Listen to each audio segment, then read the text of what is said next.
Welcome to the first season of Failing Our Way to Success, a podcast all about how success in business is not a ladder that is climbed slowly and steadily, but more akin to a web of events, some good, plenty bad, and everything in between, where you just hold on tight and keep going despite the odds. I'm your host, Helena Baker, and I've been in business almost all of my professional life.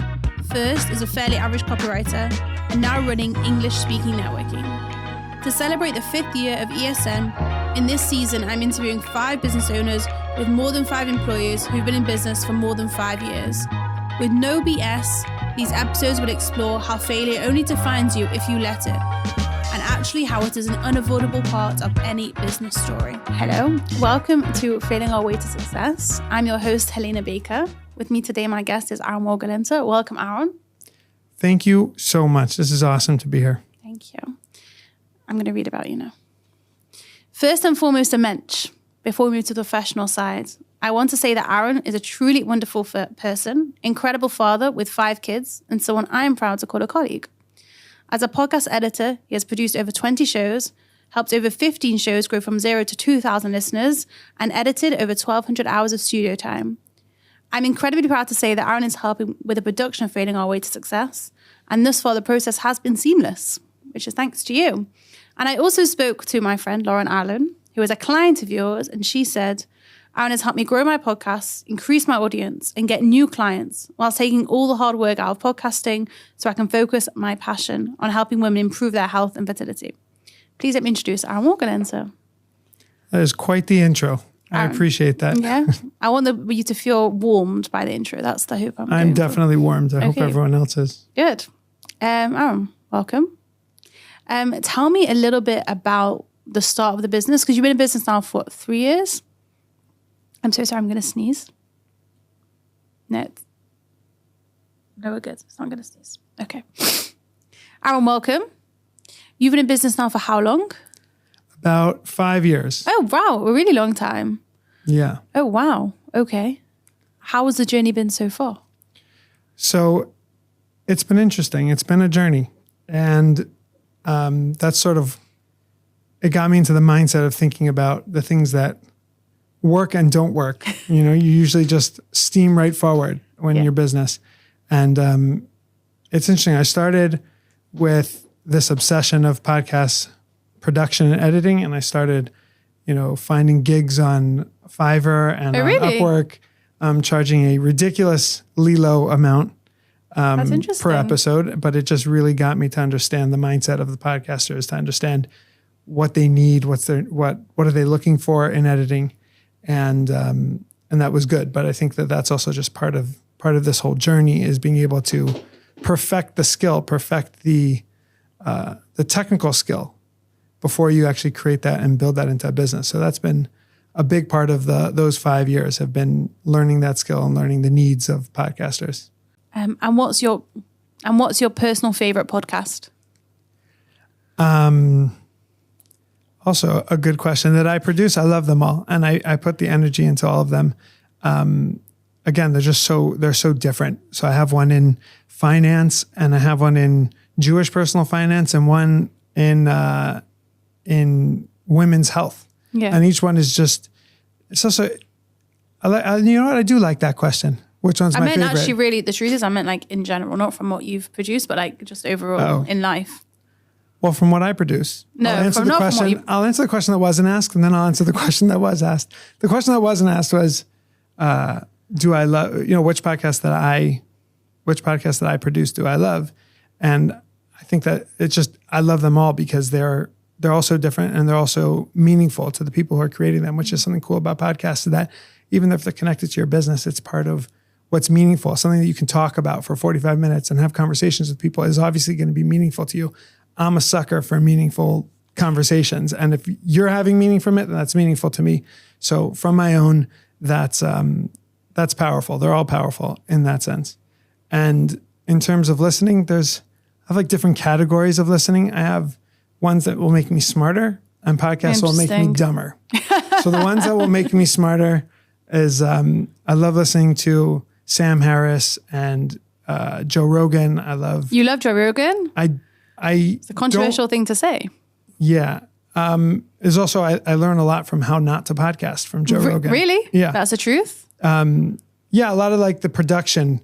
So his conversations are great, but like, he, for example, will keep things rolling. So if somebody goes to the bathroom or somebody sneezes, somebody's making a coffee, right? He'll keep that rolling. So that's a choice, but does it work for smaller podcasters? Maybe he's just so big, right? So you can learn like those little things from a full episode. I also enjoy the curiosity that he brings to the table. He really did change the industry to show people how to just, if you're curious, it'll work. People want to listen to curiosity. I'm respecting your interviewee as well, regardless of their political stance or...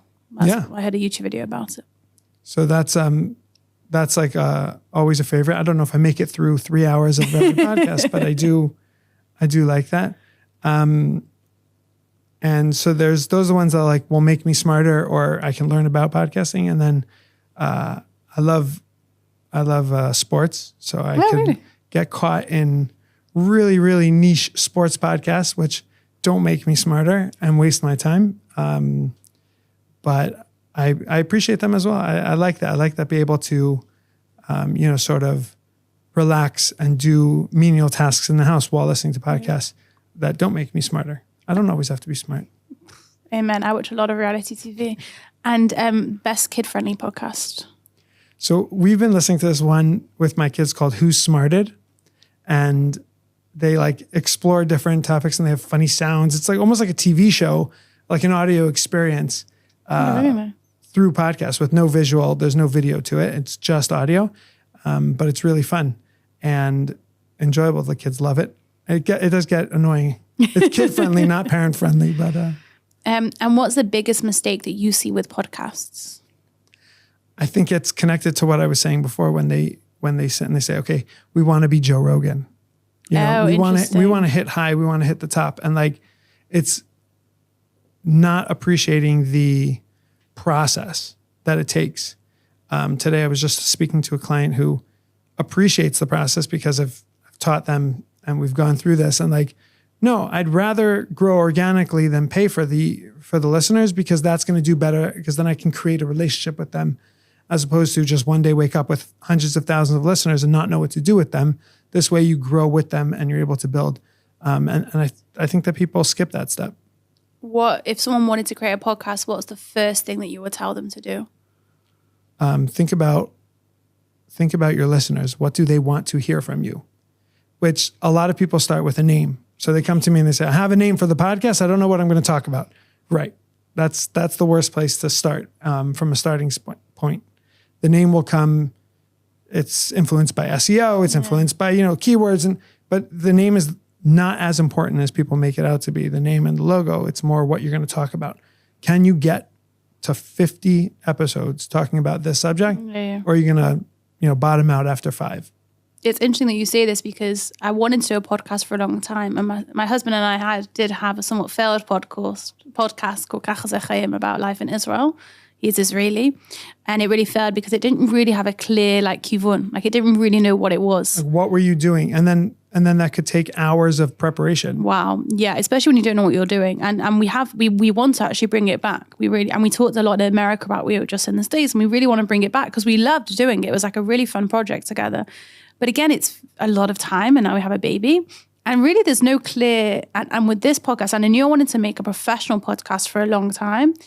But I was very much focused on, am I going to get clients from it? That was kind of, and then you spoke at a lot of my networking meetings. And I also did a talk at one of my interviewers, Billy Senna, but someone spoke at one of her events, and basically was saying that having a podcast can serve so many points. It doesn't need to be about listeners. Actually, it could be about having conversations with people you won't be able to talk to normally. And that for me was like, oh, that's interesting. Obviously, I would love lots of people to listen to this podcast, but there's so many reasons to do one. And I think that's what a lot of people forget, especially as business owners. And you forget also that you're sitting on an hour of recording, of video, which is like the currency of content creation. Yeah, 100%. And you're sitting on that, and that can become 6-7 clips. That's like a lot of work, right? And so you only look, as a podcaster, you look very like, okay, what are the numbers? If I don't have numbers, then it's not worth it. But I made sales, I got a client, I made a relationship or an opportunity came through the podcast. Those are all worth it. You've created that. I also listened to a lot of podcasts to prep for this podcast, which was not terrible. I enjoy listening to podcasts. So that was fun. That was like homework. Do you know, I could kind of say, well, I have to listen to lots of podcasts because I'm creating one. So therefore I must listen to tons of podcasts. What was a good tip that you learned? About what? Like how to run the interview that you would... You're my second. Okay, so, that's something that you picked up from listening. Yeah. So this podcast is actually based on another podcast called How to Fail by Elizabeth Day, who is an incredible journalist in England. And she has a podcast about 3 failures, but more with personalities. And with her, she really didn't say so much about herself. She really just would ask questions and really dive in and really try and pick up on the nuances that the people said. So I'm really just trying to be this is very meta, but I'm trying to be really mindful in the interviews, really in the moment, listen to what you're saying, kind of feed it back to you, and then ask questions that if I was listening, I would want to hear. I'm not as good as her because I do suffer a little bit from self-obsession, but I've really tried not to speak about myself really as much as possible. Unfortunately, I have here and there because I don't have her self-restraint. Right. So this wasn't fair because I set you up. I asked you the question. But in general, with Billy, I was really, really mindful that it's about them. It's not about me, which I think as a podcast host is hard because you're doing this because you want to talk, really. Right. I think that's a huge, when you get to like what podcasters do wrong, I think it's that point that they don't realize that over a series of 10, 20 episodes, the listener will get to know them. Yeah. And that's a way better way to get to know somebody over time than just in one episode do this interview where you say all of your rants and your pet peeves in that one interview, and then that's all the content. But rather let that leak out over 10 episodes is just a much more powerful relationship builder. Yeah, it keeps them in. But people miss that. And then it becomes this, well, I need to be the host because I need to talk about my business. That's very hard to deal with as a host. Yeah, and I also listened to How I Built This by Guy Raz, and he's an incredible interviewer, like unbelievable. And he really, I mean, it's different because he's not a business owner in that sense. I mean, he is, but in a different way. And he really doesn't talk about himself nearly at all. Again, I'm not talking about myself, ironically. So. No, but I think it's a great point. I think anybody who's listening is like listening for, I want to start a podcast or I want to get better at mine. That's something to keep in mind. That it's also for the flow of the conversation. It goes much better when there isn't that takeover from the host. The host is not, oh, well, let me tell you a story and then go for a 10-minute monologue in the middle. Like what is the guest supposed to do during that? And they don't realize that. So I think that it is important to bring it out. Yes. When do you think it's worth someone starting a podcast if they haven't got a presence on social media? Yeah, you can start. That's the beauty of podcasting is that you can start and it can fit in so many different ways. So there are people who come to me who don't have a presence on social media, but they have a large email subscriber list. So it's incredible. So let's start from there. Let's integrate it back into the subscriber list. Let's keep this. So that's one way to do it. It needs social media for promotion. So the podcast would rely on social media, but it doesn't need it. I had a client this week who some of his listeners have so little social media that they need a call-in number to be able to listen to the podcast. And so I had to figure, I've never done that. I always just put it up on, we put it up on Spotify and Apple and everyone can get it there. It's easy in that sense. And for them, it's not. So for his audience, we had to create a call-in number so they can access the podcast. And so, he did his first 5 episodes and he's got thousands of listeners. So, really? So you don't really need the social media presence to be there. He does this through a phone call. Interesting. Do you think podcasting is a fad? I have to ask the question. I'm just an interviewer. Did I break your heart? I think everyone creating a podcast in their linen closet is a fad. Okay. People who are serious and people come my way who are serious about it and see the potential, that's not a fad. That's not going anywhere. I think it's such a human way of learning for the listener and also for the conversation. So you're giving like the best content, the best, and it's not even called content at that point. You're giving the best conversation and information to the end user through a conversation. And I don't think that's a fad. I think that's everything else is really just like we clip out this and put it on YouTube Shorts. That's just a small snippet of this. Yeah. This is the core. This is what people really are going to learn from and really go and change from. And in a serious way, right? So if you're helping people with business, so be it, let's say it's networking, or let's say it's failures, or let's say it's personal finance, like you have something to teach people. You're really teaching them through a conversation, is the best way for them to learn, because they pick up the nuances. They're not just hearing this Instagram level, beautiful, like nice looking tip of the day. They're actually like learning from the nuance, learning from the failure. And so no, I don't think that the medium is a fad at all. I like what you said there, that it's not a fad as long as you have a strategy, you come with a plan, you have kind of forward-thinking understanding. And I think that's true for all things in business. I think any marketing channel you want to use requires consistency always, and a plan and understanding of how you want to brand yourself. I think it all plays into each other, that at the end of the day, you really need to have that consistency and strategy for anything to succeed in marketing. Right. That really even that. Once you go there, it's everything can be a fad. Yeah. There's like LinkedIn, just writing, plain old writing can be a fad, because you're learning how to write in a certain way for a certain audience on a certain platform. What happens when that platform goes away? Many people say it will. I know a LinkedIn ghostwriter has told me that she thinks in a couple of years her job will be obsolete. So for sure. No, it's very interesting. I like that perspective a lot. We're going to dive into your failures. Number one, I really like this because this is actually the advice that I give to everyone starting their business. So I really agree and relate to it. It's not starting your business whilst earning another income.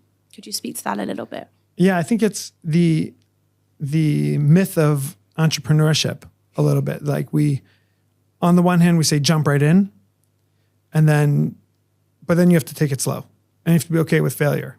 Well, if I jumped all in, so now, everything, my whole income is dependent on this. That's hard. So it does depend on where you are in your stage. If a person's been working for, 10 years and really perfected a skill, be it accounting or be it video editing, it doesn't matter, but they've really perfected that skill. Then going out on their own is less daunting and scary and maybe risky. But if this is like your first gig and your first thing, and you're going to jump into the skill, like give yourself time to learn the skill, do that on the side. A friend of mine, and I think the day I sent this to you, I was speaking to him. He was an accountant for 15 years, but he also has a hobby of photography, but it's only a hobby. And he wants to grow that into a business. So I said, get a part-time job and do this on the side, because you jump in and like you're missing a lot of the basics of running your own business. It's true, you've been in a business in a big company for a long time, but you're missing a lot of the basics, and you're missing the skills, really dialed in the skills of photography. So give yourself time to grow that. And in the context of a failure, I jumped right into podcasting. I believed in it. I jumped into it more as myself being, famous and becoming the host of whatever show I had. That was your goal? It was probably the Ahron Wohlgelernter show, which for obvious reasons didn't go well, but it didn't fit on my little square. So it's progressed and evolved since then. But I went all in, and I left a marketing job. It was obviously the same story as everyone. It was during COVID, but it was a big jump, and I put everything in it, and it takes time to be able to see that payoff. And you just have to think about what your financial situation is at the same 100%. Time. And a lot of times entrepreneurship is sold as like this thing that's going to change your life. And now you're going to be able to have a relationship with your wife and your kids because you'll have all this time with all this stress. Doesn't do well for... Unless you've got to be earning money. Yeah. Right. The stress of not earning money is... it's very real in the first year of business. Not having predictable income, I think, is 100%.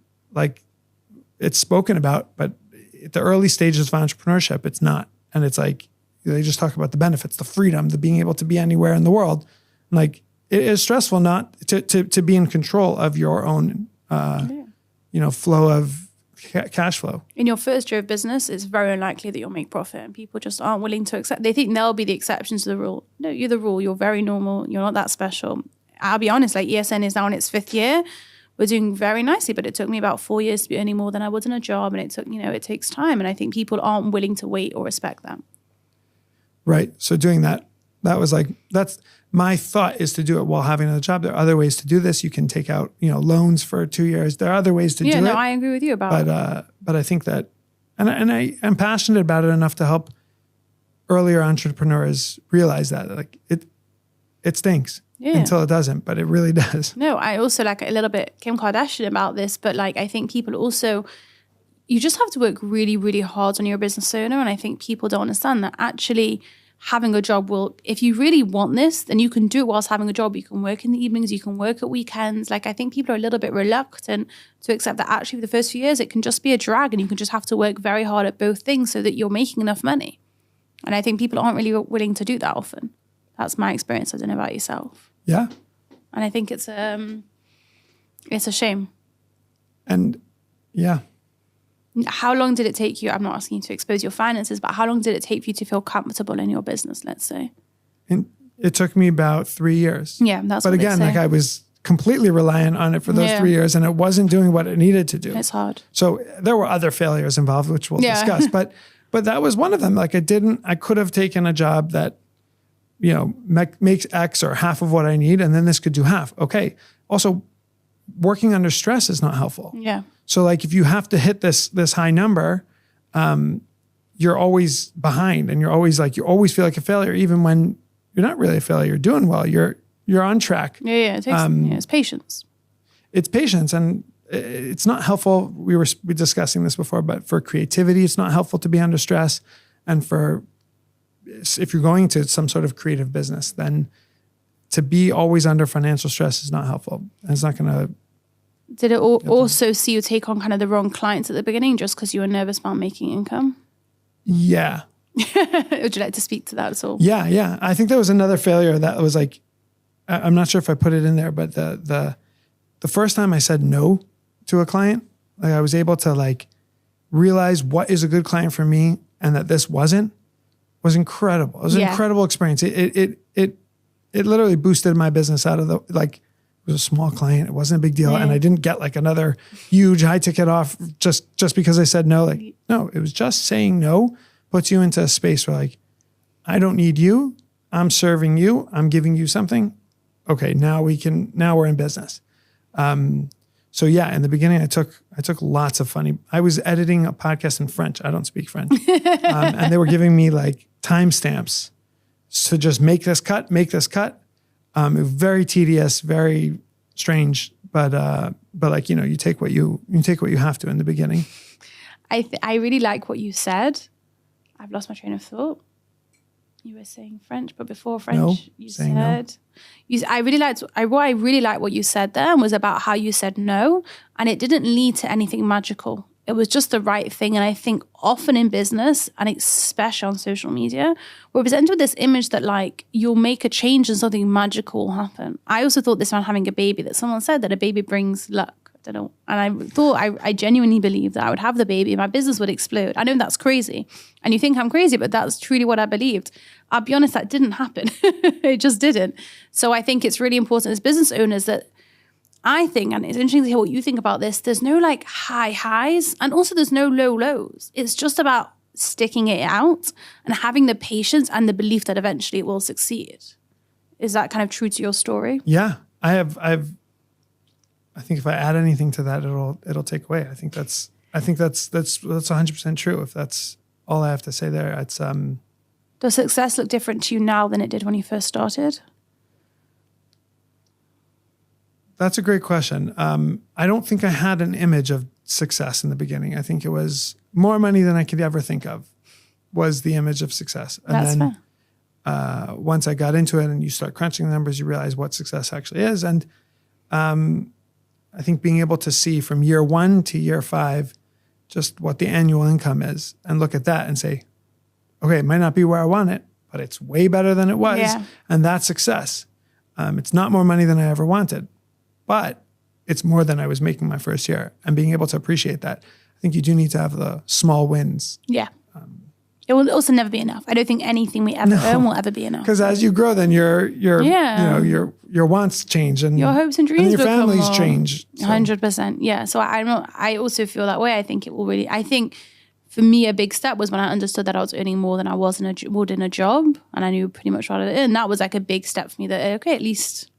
So I think having realistic goals is probably better. I think that's also like one of the myths of entrepreneurship is like you're a failure if you go get a job. Right? No. And like that's also part of this whole conversation of sort of the myths that we tell ourselves or that we're told, and we let ourselves believe is that like I think a lot of entrepreneurs feel that in the first 5 years of business, like they always have a LinkedIn jobs tab open on the side. 100%. I had it. It's so true. Even for like random like translation jobs, like what if I could, right? 100%. 100. I applied for part-time jobs in the second year, like as a LinkedIn. I applied for part-time job. I was desperate to get in like year 2 or year 3, desperate, and they didn't even get back to me. And I was like, I am perfect for this job. That's very funny and very, very true. I've seen self-employed people have tabs open with LinkedIn, by the way, and then like sneakily try to close them. And I'm like, right, it's all good the here. LinkedIn tabs. That's the job post. Yeah. It's interesting. Okay. I think that's really interesting. And I think it's really important advice for anyone starting out. If somebody was to come to you and say, listen, I'm thinking about starting my own business, which I guess your friend did with the photography, which I mean, I'm also, because I'm a podcaster, I'm very keen to give unsolicited advice. So he didn't like come to me, but I look out for those like, oh, you need advice. Just come to me. I'll give it to you. So, have you been in any mom Facebook groups lately? Because that's also a place. Yeah. Also the vibe for that. So you could find yourself there and really enjoy. Apart from telling him obviously to keep his job, which I agree with, was there anything else that you told him? The expectations. It's not glorious. Like, and you have to be on top of your time. Time management is a huge thing when you're an entrepreneur. It's true that when you work for somebody and you're an employee, they're really they're really flexible with you. You still have to be. It's not true when you have the fear of someone on top of you looking down your neck. Like that's different. There's no one looking down my neck. There's no one telling me I can't watch this or I can't waste this time. And like that's time management is a huge misconception. Yeah, that you got to be ready for and ready to do. When did you stop applying for the part-time jobs? What year? I think like year two. Year two, that's early. Year two. I think year 2 is early. Year 2, between 2 and 3. But yeah, I was like, you're saying having LinkedIn job posts. Yeah, no, I think it's impressive year 2. I think year 3 I stopped. I think. You stopped, yeah.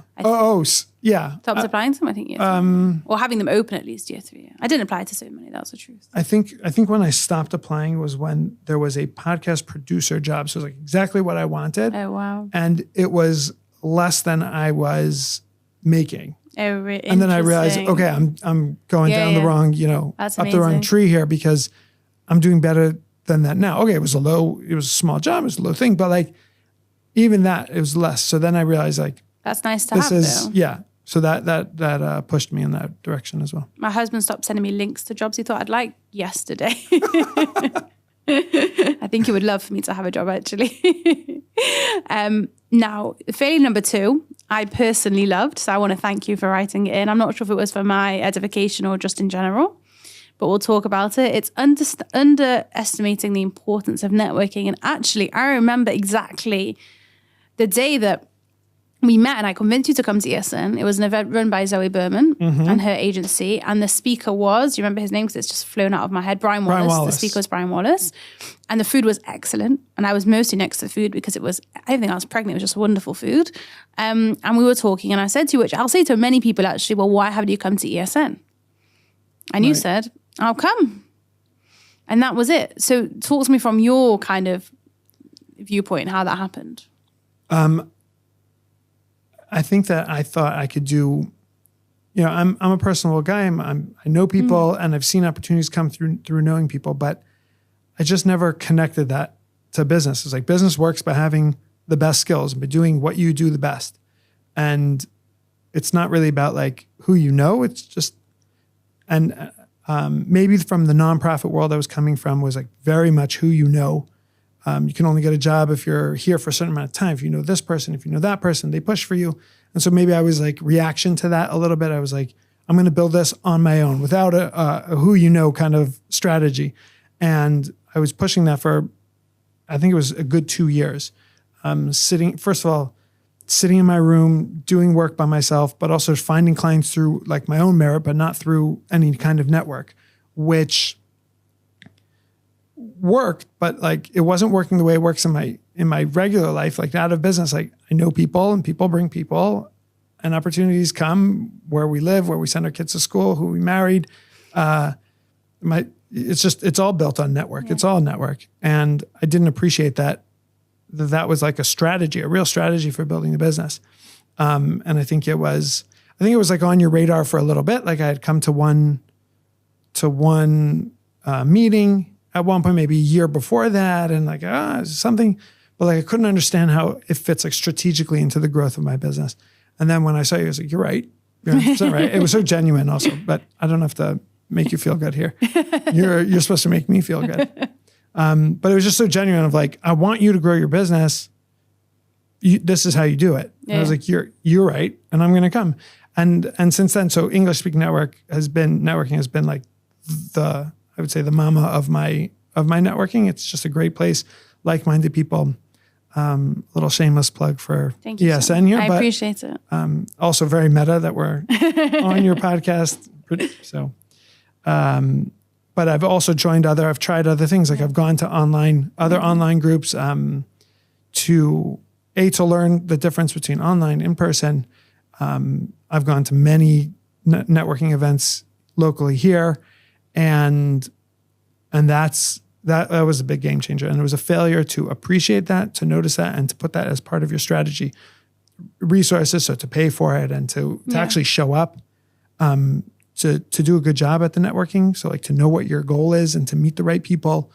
All that was something I had failed on in the beginning. And it's important. It's important for a new business owner, for an old business owner. I think Dabru does it well as well. Yeah, they're excellent. Just wanted to get super meta here. That it's just creating good relationships, having a focus, like knowing what you sort of want and talking to the person. I'm not going to get into the details of how. No, we're going to go into the kishkas. That's like, hold on.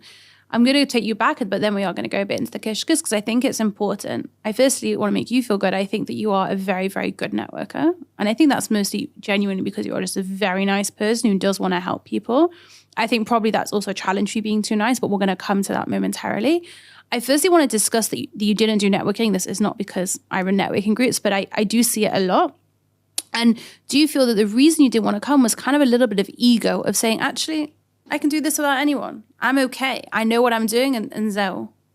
Yeah. It's a bit of the myth of solopreneurship, like solo. It's me. Yeah. It's all me, right? Yeah. So like I do think about that often. And I think it's also, there's an ego to it. There's a what can you, if you're not going to be my client, then what are you going to do for me? And there's like a very, yes. I think I would be a terrible salesperson. Yeah, you would. I agree. I would. And I am. And no, you do in your own way. I think it's very different. Right. And I think that's like, for a lot of people like me, I've met a lot of people like me, and I'm sure a lot of people listening who are growing their business are like, we stink at sales. We hired a sales coach. Great. That's how you get better. You learn the skills.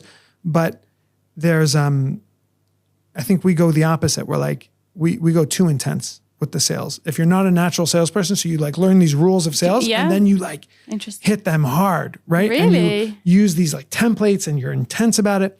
And then you're like, wait, that's not me. Yeah. So you're sort of, you don't have like a gray area in the middle to view people as people that can bring you business. You look at them as either you bring you business or you're a person. And it's very black and white. Again, I'm speaking for everyone, but I don't have to. I'm speaking for myself too. Interesting. That's how I viewed people. So networking was, wait, are these people going to be my clients? No. What do I have to do there? But then you go and you start realizing like maybe it's humility, maybe it's sales, but you start realizing that like, no, you're the people who really are going to appreciate you are not your clients. The people like those aren't going to be your clients. Those are going to be the people who are going to be your cheerleaders. And there are people from ESN who are like my best friends. Yeah. And it's within a context of business, but they're like, on any meeting, I'll get referrals, just not even like a straight referral, just this person said your name. And they say that I have to talk to you. That's amazing. But you have to like think a little bit wider and bigger, maybe think of people as people and just create that genuine relationship. But that was definitely a failure of mine. And maybe that's what it was in the beginning, the ego. Yeah. And I think it's really beautiful what you're saying. I also really like what you said about solopreneurship being a myth, because I think if, again, my business, like my husband is incredibly involved. Plus there's like 5 people that I regularly speak to about business. There's no such thing as being a solopreneur. Even if you don't have employees, you can't act in a vacuum. You must have people to support you. And I guess that's what you've had from networking. Before networking, you really felt you didn't have people kind of to help you. Right. Wow. I mean, yeah, even people like, even watching, networking helps you even watch other people grow their business. So I was able to watch your business grow because by being with you every other week, I learned how it worked. And then at some point I even got into like the back end of your business a tiny bit, where I took over and I was able to see some of the places that could do better, or some of the places that did well because they were built around you, and like starting to learn about what does that mean, a business that's built around a personality versus a business that can survive without. And that was super helpful for me to learn how I want to build my business by just networking and being around people who had businesses in different stages. I don't think we underestimate. I don't think we realize that that's part of networking. I should say for full disclosure that when I was on maternity leave, I asked Ahron, and he very kindly agreed to take over the running of the meetings for me, which unfortunately didn't last very long because of the war, but you were excellent and incredible, and really a testament to your networking. But that's the story of networking, is opportunities come. Like I never thought of you becoming a client for podcasting. Because that wasn't my relationship with you. It was through networking. But opportunities come when you open yourself up to people and to networking. There's a social media post right there. Yeah. I want to talk to you in tandem. You are active on LinkedIn, and do you feel that for you, LinkedIn is just another form of online networking? I think as it interplays well with my face-to-face networking. Sometimes there are people who I know only through LinkedIn. I've never seen them face-to-face.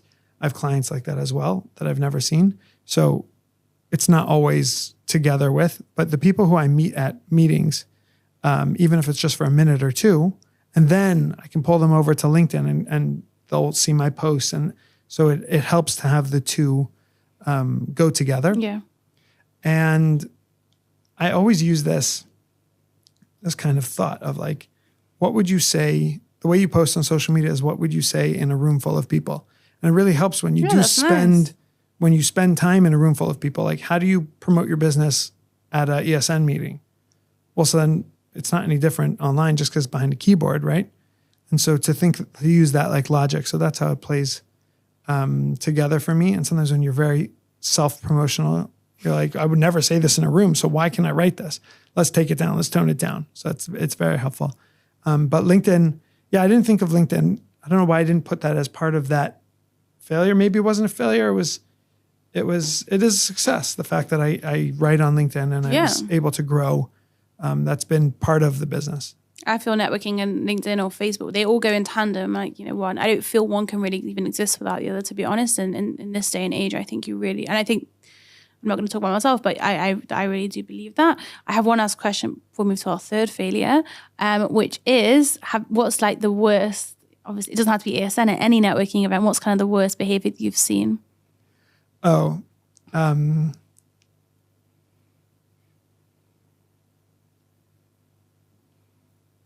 think it goes back to this, like the heavy sales at a networking meeting. I know we've done a podcast before about some of the horror stories of networking. So you can listen to that. We could link it, but I didn't have any horror stories, but I think that there are times that you meet people and they're like, again, you've worked hard. You're treating them like a person. Hey, how are you? Where do you live? And they're like, you know that I do X, and if you want to do Y, and they just go right into the sales pitch. And it's, that's much for me. Do you think that comes from ego? Could be. I think it just comes. I think there's different personalities in business, and certain salespeople are successful because they're sales. Certain people are successful because they're bad at sales, and that's okay. Like people like them, people appreciate them. Yeah. I think it's more of like a skill thing. Like they don't really know what to do, so they default to, oh well, I do sales, so let me do this. And I think that's something that you do well at the big events. I think that when you're in a big environment like that, like you try to give a little bit of padding with when you have these ambassadors and people to help, because a lot of people don't know what to do. Yeah. I do this this is for a living. I listen to people talk and listen to what questions elicit what answers, how to ask good questions, how to ask bad questions. You can ask, what do you do, in 6 different ways, and it'll get 6 different answers. Yeah. So I think that's just like a skill of networking. People don't have these. So they say, where are you from? What's your name? What do you do? Cool. and there you're down in your first 30 seconds, right? So instead you ask, what keeps you busy? Oh. Did you get here? How'd you get here? Did you take a train? Did you take a car? Right? And you start That's incredible. These are just like silly things to get to know somebody without ever asking them, what do you do? And then you're a minute, 2 minutes in, oh, they're a little rough person.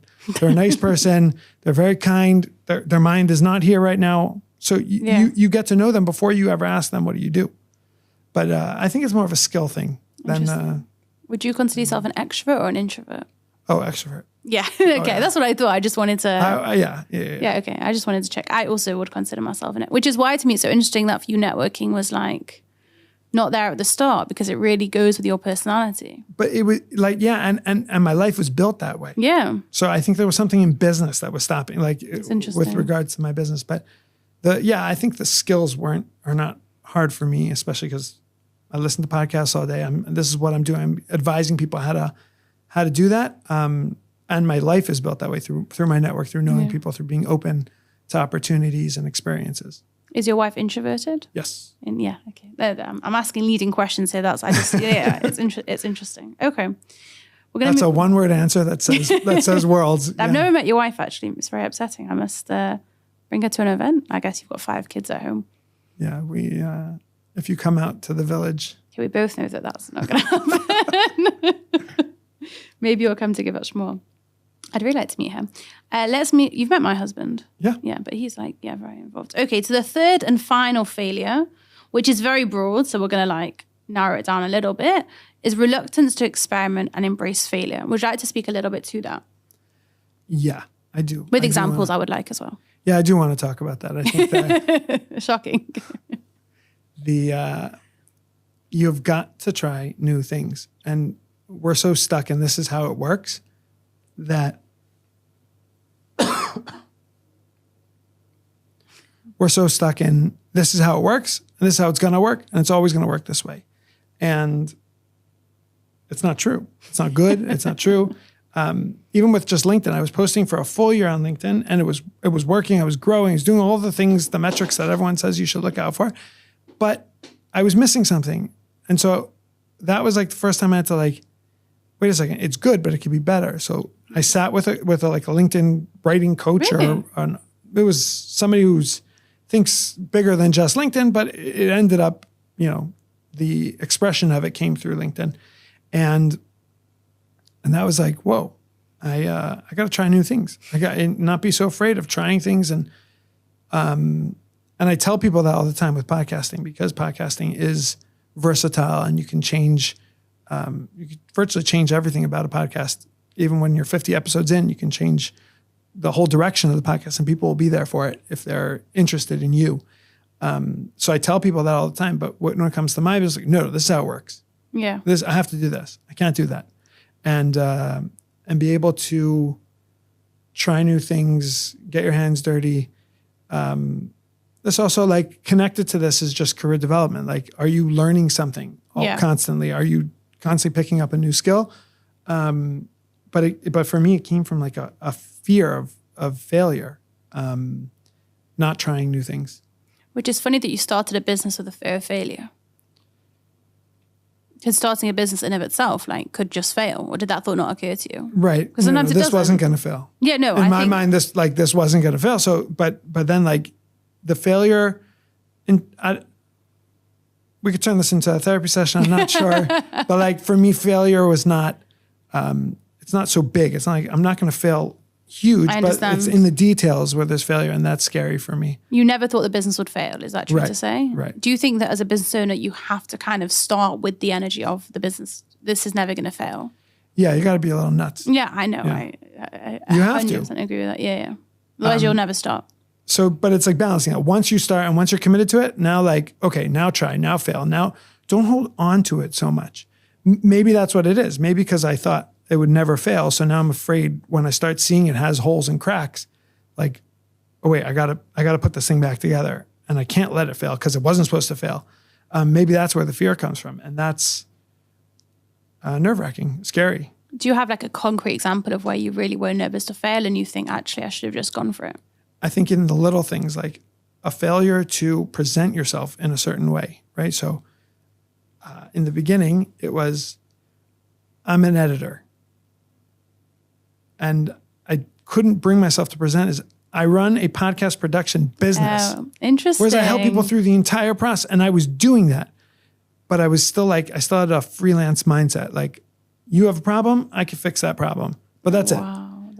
And there was a fear there. Like I remember that when I came to ESN in the beginning, and we have these 60 seconds that you can present who you are, and you have 60 seconds. You can't just say, I write, I edit,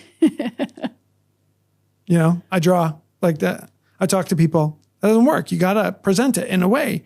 And that was scary for me. It's scary to think of myself as a business, think of myself as something bigger than myself. And that's, once I did, then the business took off. Yeah, of course. Because it's not connected to me and to my deficiencies. It's interesting. I feel like from everything you've told me in this episode, you came to business with like very clear set assumptions of what you need to be and what it would have to be for it to succeed.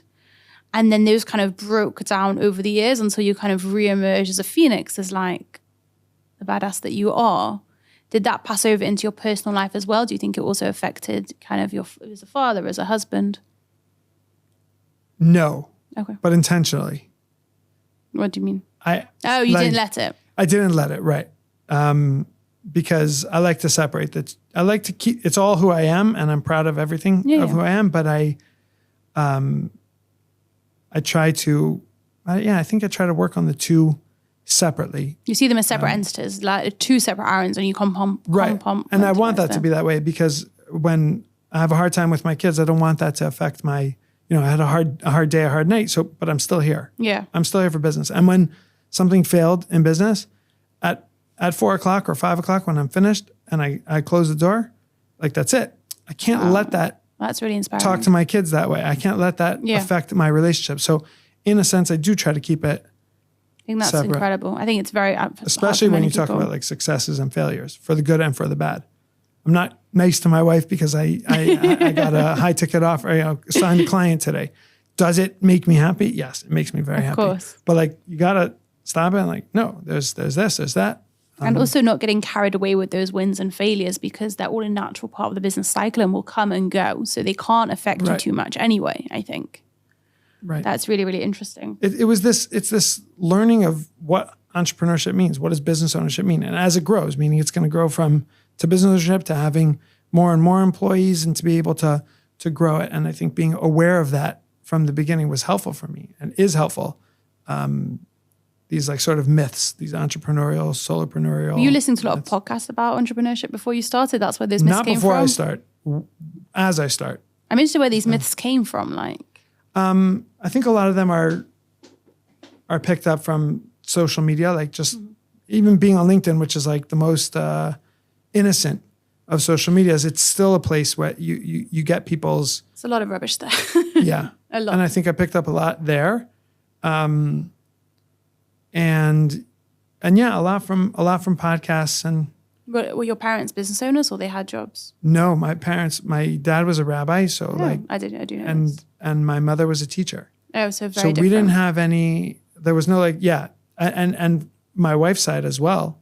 They're not business owners. And there's a lot of fear around business ownership from both sides, just because they're all employees. They're all in education of some sort, principal of a school or in education, formal education. So there's like, just get a paycheck, go home. Like, what is this risk that you're taking and putting the family through? And so that was a hard part too. Yeah. And there was actually a networking group that I joined called First Gen Entrepreneurs. And it was all people like me that there was a Christian guy, his father was a pastor. And there were people who just like educators and things like that, where they didn't have that in the family. They didn't have that network to rely on. It impacts how you run your business, you think, the fact that you didn't have that? I think I had to learn that.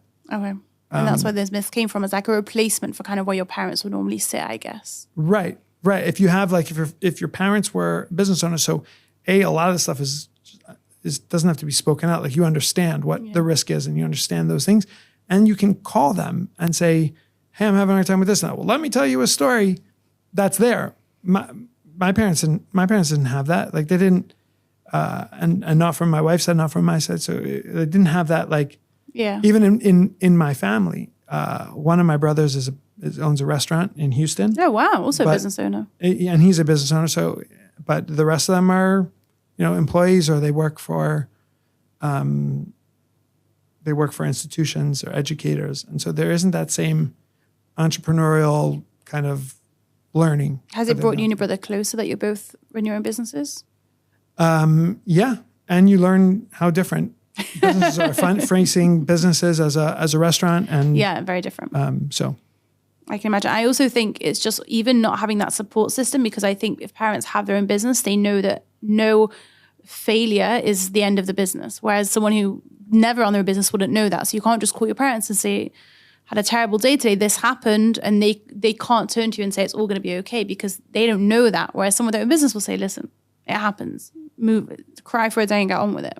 Did you have that familial network? My parents, actually, so my father ran his own law firm for many years. My mother worked with him. So I only knew self-employment. That's all I knew growing up.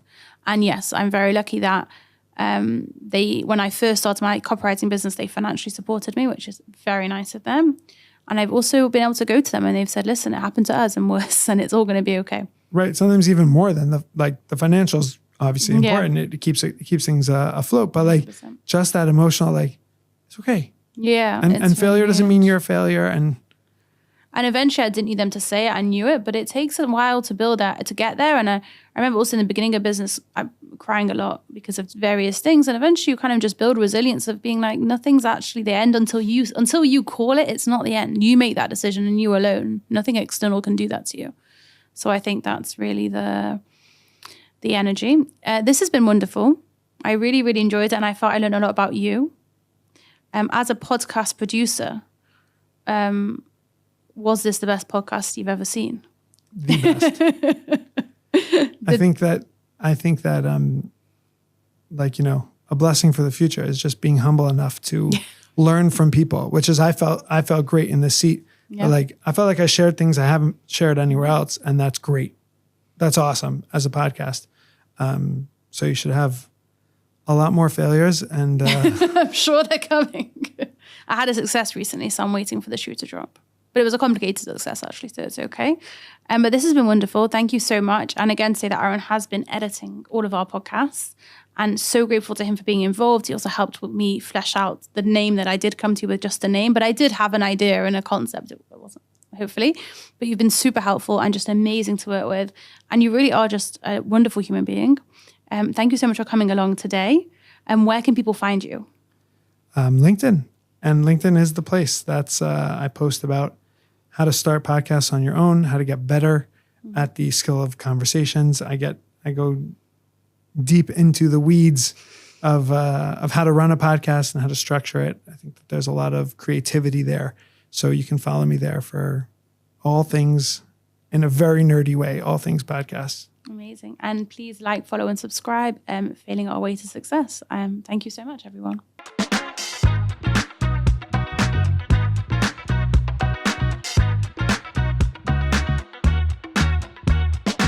Thank you for listening to Failing Our Way to Success.